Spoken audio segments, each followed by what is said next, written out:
बंधु आज एक वर्षिया नेता स्वाधीनता संग्रामी भूदान कर्मी परलोक हो जाइए। आमे यही अवसर में आम चैनल पक्षर भक्तिपूत श्रद्धांजलि जनाऊँ। आज सीधा आम रही कोरापुट जिलार ओडिशा आंध्र सीमांत पाडुआ ठारे कुलाबीर बासभवन आगे ठिड़ा होइछु। आज सकाळ भोर सकाळु देहांत हो जाइए। अभियुक्त कटक जिले में जन्मग्रहण होते कर्मभूमि और सेवाभूमि कोरापुट जिला को से आदरी नहीं।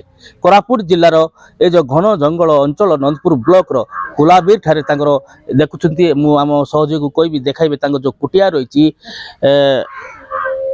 कुटियार दृश्य आपण मैंने देखुवे से कु भली भाव जीवन यापन करुले एवं एक साधारण जीवन यापन करने सहित यही अंचल में गांधीवादी एवं गांधीजी को आदर्श नहीं गाँ गाँ सरा जानापी गाँ गाँ बोली निशा मुक्त सहित गाँव में सरा जानापी सेवा अतुलनीय रही।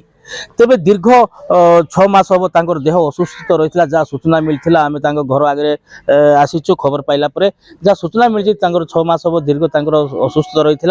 आज भोर सकाळु मंगलवार भोर सकाळु देहांत हो जाइए। खबर पाइला परे अंचल में शोकाकूल परिवेश सृष्टि होती। मृत्यु बेलू कनिष्ठ प्रशांत बाबू रही पाखे ही रुहती स्वर्गत निशाकर बाबू। तो आम सीधा पुओ को पचार बुझा प्रशांत बाबू केते दिन है देह असुस्थ रही शेष समय कौन आप कथा शेष समय किसी कथा ही नथिल। देह 6 मास है भल नाला से मेडिकल ट्रीटमेंट करते नौले एसीबी रे नहीं देखी से डॉक्टर पठेदे घर घरे आनिक रखी। वर्तमान तांकर जो यही अंचल प्रति जो सेवा रही तांकर जो निशा मुक्ति हो कि गाँ गाँ बोली जो सौरा जाना आपण निकटतर रही एमती कौन एक स्मृति विषय कहतु। बापा तो बहुत काम करते 1956 मसीह विनोबा जी सागे सी पदयात्रा वेस्ट बेंगल रू आसुले कोरापुट को जो रास्ता नाला रास्ता बण जंगल रही रही आसते आस कोरापुट रही जाते। बर्तमान आप शुणुले कनिष्ठ पुत्र प्रशांत बाबू कहते जे विनोबा स्वामी विनोबा भावे सह से कटक जिलू सीधा कोरापुट को पादरे चली चली आसते पादरे चली चली आसवा प्रथम से किसी दिन सेमलीगुड़ा रहा तांकर सेवा भूमि व कर्मभूमि आदरी नहीं पाड़ुआ अंचल को ये पाड़ुआ अंचल आसवा किसी लोक साथी रे नहीं यही अंचल रे गाँ गाँ को निशा मुक्त सहित स्वराज आने गांधीजी को आदर्श रे अनुप्राणित होगापाई सब गाँव में तांकर सेवा एवं विशिष्ट भूदान कर्मी से रही राज्यर अनेक अनुष्ठान विभिन्न सम्मान रे सम्मानित करथिबा जना पड़छि।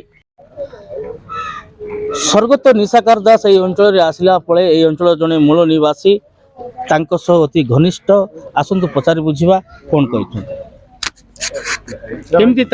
अंचल आसले केमती काम कले कौन से कहते।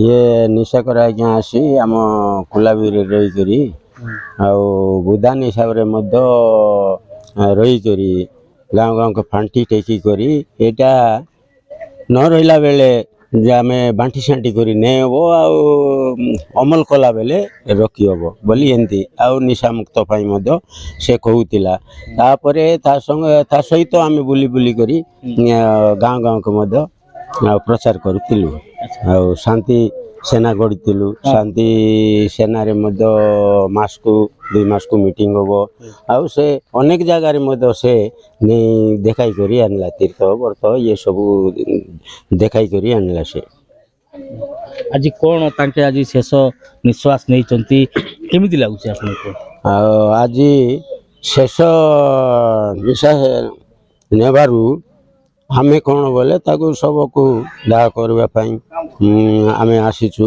आ दुखर विषय रे आमे ताको नहीं करी ताको समाधि देबु। स्वर्गत निशाकर बाबूंकर देहांतर खबर पाइला परे बासभवन को पहुंची पूर्वतन विधायक रामचंद्र काड़ाम आसतु जानिबा से कौन कहते। सब दुखद घटना से 102 वर्ष ପରେ ଆଜି ଦେହତ୍ୟାଗ କରିଛନ୍ତି। ଏ ଅଞ୍ଚଳ ପାଇଁ ଜିଲ୍ଲା ପାଇଁ ଗୋଟେ ଅପୂରଣୀୟ କ୍ଷତି ହେଇଛି। ଆଉ ସେ ବୁଧାନ ଆନ୍ଦୋଳନର ଏ ଅଞ୍ଚଳ ପାଇଁ ନିଶା ନିବାରଣ ପାଇଁ ବିଶେଷ ଭାବରେ ମହାତ୍ମା ଗାନ୍ଧୀଙ୍କର ଆଦର୍ଶରେ ଅନୁପ୍ରାଣିତ ହେଇଥିଲେ। ଆଉ ସବୁବେଳେ ତାଙ୍କର ଜୀବନ ଆଜି ପର୍ଯ୍ୟନ୍ତ ସେ ସଂଗ୍ରାମ ଜାରି ରଖିଥିଲେ। ନିଶା ମୁକ୍ତିରେ, ଶୋଷଣ ମୁକ୍ତରେ, ଗରିବ ଲୋକଙ୍କ ଭୂ ଧାନ କେମିତି ହେବ, ଅନେକ କାର୍ଯ୍ୟ କରିଛନ୍ତି।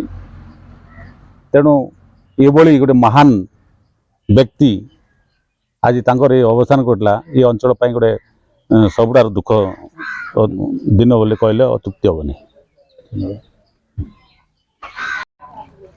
ସ୍ୱର୍ଗତ ନିଶାକାର ବାବୁକୁ ନିକଟରୁ ଦେଖିଥିବା ଆଉ ଜଣେ ବ୍ୟକ୍ତି ବିଶେଷ ବରିଷ୍ଠ ନେତା କାର୍ତ୍ତିକ ଖେମ୍ଡୁ ଆମ ଗହଣରେ ରହିଛନ୍ତି। ଆସନ୍ତୁ ତାଙ୍କୁ କଣ କହୁଛନ୍ତି। କାର୍ତ୍ତିକ ବାବୁ, ଆଜ୍ଞା, এই অঞ্চଳର ଭୂଦାନ କର୍ମୀ ଏବଂ ସ୍ୱାଧୀନତା ସଂଗ୍ରାମୀ ଭାବେ କଟକ ଜିଲ୍ଲାରୁ କୋରାପୁଟ ଆସିଲା ପରେ ଆପଣ ତାଙ୍କ ବିଷୟରେ କଣ କହିବେ? ଆମ ଏରିଆର ଗୋଟେ ବହୁତ ବଡ଼ କ୍ଷତି ହେଇଛି। ଯେହେତୁ ସେ ତାଙ୍କର ଜୀବନ କାଳରେ ଆମ ଏରିଆ ପାଇଁ ବହୁତ କିଛି କରିଯାଇଛନ୍ତି।